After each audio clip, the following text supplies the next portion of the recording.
Okay, so this is it. This is what you've all been waiting for. The original reason as to why I hate the Loud House. Everything that I brought up in the first 5 parts didn't come until after this whole bullshit happened. And I know that this will be the most ridiculous cartoon drama you've ever heard of, but believe me, this is true. So, to make a long story short, the original reason I hate the Loud House is, no joke, Rick and Morty.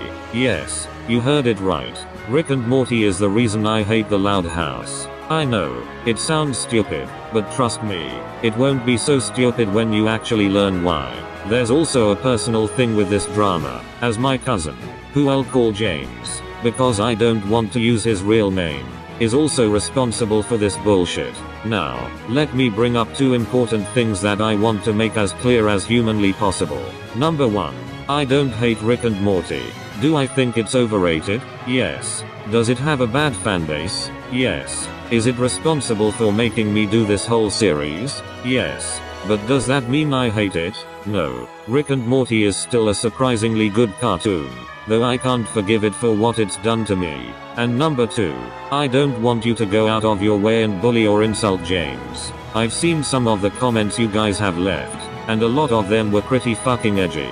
I saw a comment in part 4 or 5 that said something along the lines of anyone who supports Loudcest should get sent to a concentration camp, or something like that, and I also got a couple homophobic comments as well. I removed all of those comments, and I seriously don't want this to happen with James. Even with this whole thing, he's still family, and I will not accept any edgy comments. So, with that out of the way, let's do this. This is the story of LoudGate, the craziest cartoon controversy you've never heard of.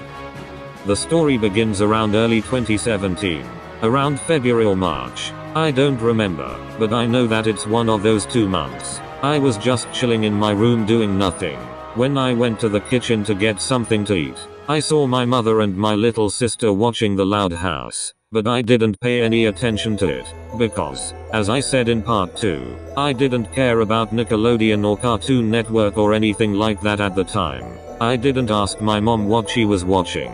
I just went back to my room. A few days later, my mother told me that she was watching the Loud House a lot more, and convinced me to watch it. On a random Saturday, I finally decided to watch the Loud House. I even remember the first episodes I watched, which were, In Turn for the Worse, The Old and the Restless, The Sweet Spot, and A Tale of Two Tables. And it's ironic that The Sweet Spot was one of the first episodes I watched, because I criticized it for being extremely lazy all the way back in part 1. But that's not the point. As stated in part 2, I actually used to like this show. It wasn't my favorite Nicktoon.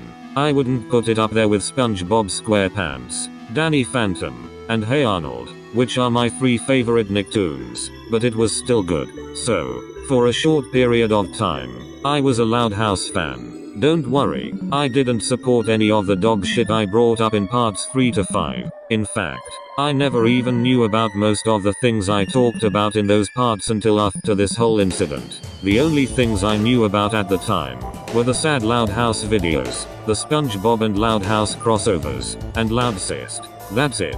So yeah, I like this show, but unfortunately, we can't always have nice things. Somewhere around May, I called James, who lives far away from me, and told him that I was getting into this show called The Loud House. James told me that he was getting into this show called Rick and Morty. I think you're starting to see it. I bought the first Loud House DVD the day it came out, eager to show it to James. James usually comes to stay during the summer, so I was able to show him the Loud House. He came around early July, but I didn't show him the Loud House until a few days later. We watched the first episode of the Loud House, Left in the Dark, and he enjoyed it. He didn't have any Rick and Morty DVDs, so we had to watch it online. Unfortunately, we couldn't find a good website to watch Rick and Morty, so we just called it quits. This is when everything takes a huge nosedive. A few days later, around late July to early August, James was house-sitting my mother's parents' house, and told me that he found a good website to watch Rick and Morty. He picked me up, and we watched the first 2 episodes of Rick and Morty. I was dumbfounded by how good the show was, and I'll admit it, I was jealous that James got the better cartoon. He got a cartoon that was action-packed and exciting, while I got stuck with a show with bland and stereotypical characters and plots that, even for slice of life standards, are boring and generic as all hell. If this whole thing ended here, everything would be fine. But no, it gets worse. Now, James is aware that I am jealous, and decides to tease me because of that. James always teases me a lot, but it was never as annoying as it was when this happened. He kept calling me Lincoln. He kept singing the theme song, and he kept dabbing in reference to that fucking awful YouTube video where Lola dabs. My love for this show slowly became hate. Eventually, he went back home, but he still managed to tease me. Thankfully, it wasn't as bad as it was when he was here, and I thought that everything would go back to normal and I would be able to like the Loud House again. Everything was going to be okay, and then, at the worst possible time, the fucking Chris Savino sexual harassment fiasco happened, and the whole fucking thing started up again. Seriously, this must be the biggest coincidence ever, and if it's not, then it's at least in the top 5. That was it. I took that Loud House DVD that I formerly cherished, and broke it to pieces. Yeah, I destroyed it. I even saved a piece of it for proof. No joke. I was so angry at this fucking show. I needed to find a way to one-up James, or to at least be on par with James. That's when I did research on a little Netflix show called BoJack Horseman. A show that I knew James would love, given how similar it is to Rick and Morty in tone. James briefly came to stay in September, for private reasons. The day he came, we watched the first episode of BoJack. He liked it, but not that much. We never watched another episode of the show after that, despite how many times I told him that it gets good after a few episodes. I'm also guilty of not watching the show that much. I didn't start watching the actual show until around September 2018. A whole year after I showed James the show, and a few days before season 5 was released. Damn, I was fucking amazed at how good the show was. I didn't even mind the early episodes being slightly inferior to the later episodes. It was still great. Dare I say, better than Rick and Morty. That wasn't enough for James though. It's been possibly 2 years since I first watched The Loud House, and LoudGate is thankfully nowhere near as bad as it was before. When I was finally able to make videos, I wanted to make Why I Hate the Loud House a thing. I've since gotten a lot of different reasons for why the show is bad in the time between LoudGate dying out and the release of the first part. I wasn't able to put LoudGate in part 1, so I wanted to make a different video talking about it. I made 2 videos that were both around 25 minutes long, that just consisted of me talking about LoudGate in a very boring voice. I didn't use a script for either video, and the only visual used in both videos was this one photo you're looking at. Nothing more. I never uploaded them because they were extremely boring. By the way, despite what I said in part 5, the remainder of this series will use text-to-speech for consistency reasons. That, and I want to save my voice for other projects, like the search for the worst cartoon. Anyways, that's it for LoudGate, but there are 2 things I want to squeeze in as a bonus. I already know what I want part 7 to be like, and I can't be able to bring them up in that part, so I will talk about them in this video. Before that, I want to say something. The end of Why I Hate the Loud House is near, and when it ends, I will not make any more videos on the show.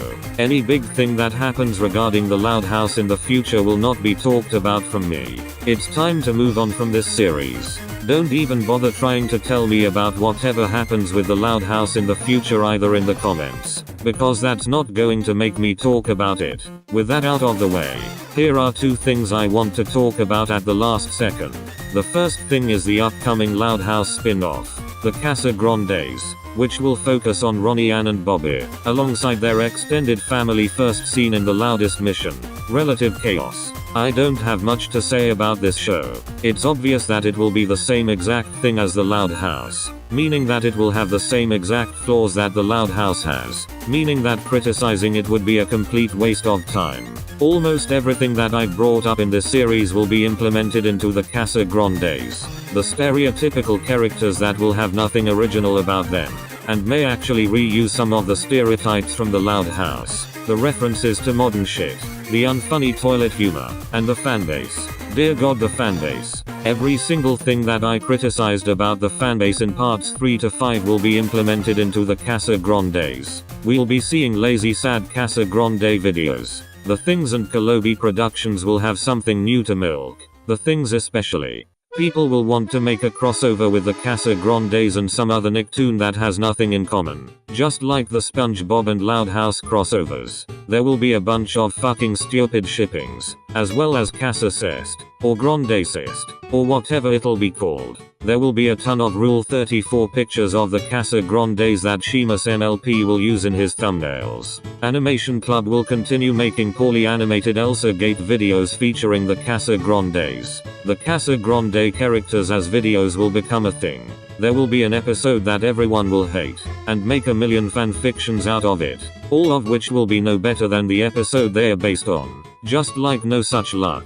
It will get a fuck ton of attention when it comes out, while shows like Welcome to the Wayne get ignored still, and there will be a lot of fucked up incest comics. Everything will be the same, which is why it will be pointless to complain about it.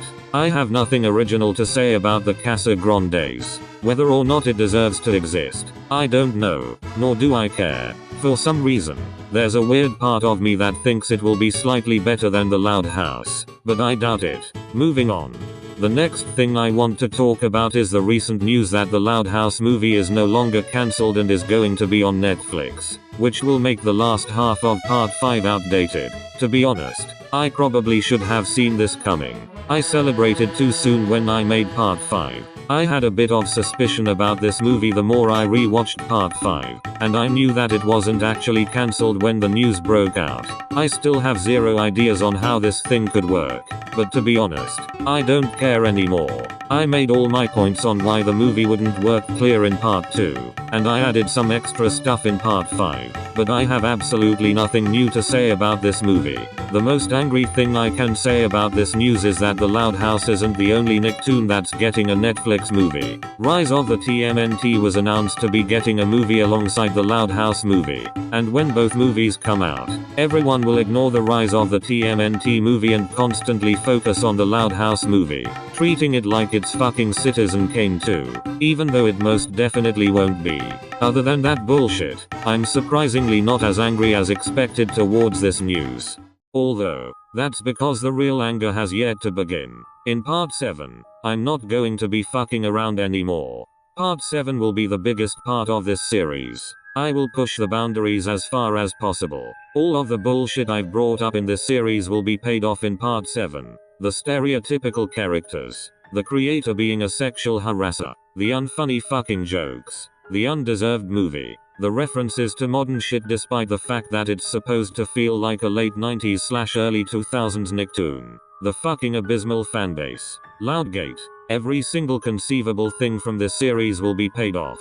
Enough is enough. I need to vent out, and I will do just that in part 7. The anger will begin soon.